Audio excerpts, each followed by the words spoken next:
self-sacrifice when you see someone come to him when his father died. Imagine when your father's died and someone comes up to you from Syria. He sees you. He says, what's your name? He says, Hussein. Son of who? He says, son of Ali ibn Abi Talib. He said, may Allah curse you and curse your father Ali. If someone talked like that to you, how would you reply back to him? May Allah curse you and your father. The guy's name was Asam ibn Mustalaq. Imam said, is the wind of this area hurting you? Or maybe you've had a disagreement with your wife. Is there a shelter for you to stay in?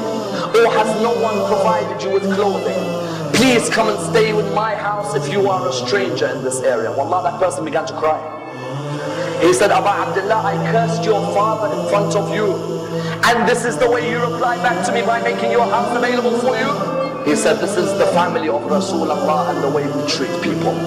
People may come and curse us, but we come back with morals because our grandfather Rasulullah came to perfect the morals of mankind. And that's why I will never forget the greatest self-sacrifice before Karbala. Notice none of these stories have anything to do with Karbala. Before Karbala and the Battle of Nahrawan, the soldiers who were caught by Ali ibn Abi Talib were standing there. One of the soldiers, you all know him very well. He was fighting Ali ibn Abi Talib on that day. He had some rope around his hands. It wasn't too tight, but it was around the hands. Imam al-Hussein was walking past. He saw that soldier. And the soldier looked at him and said, Hussein, I beg you, please remove this rope from around my hand. Because the rope is causing nervousness in me. Remove it. And I'm asking you. Imam al-Hussein went back to his father. He said, oh my father, I'd like a favor from you. He said, what is it? He said, this person over there, do you see him? He said, yes, I see him.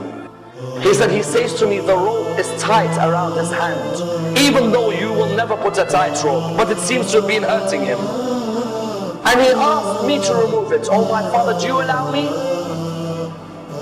He looked at him and he said, Aba Abdullah, go ahead. Aba Abdullah, why do you want to answer this? He said, Father, when someone asks through me, how can I reject? I don't want the person to be embarrassed. When you realize who this person is, that's when you realize how magnanimous a man this man is. He went back to the person. He said, give me your hands. And he removed the ropes from the hands of Shimr bin Bil-Jawshan.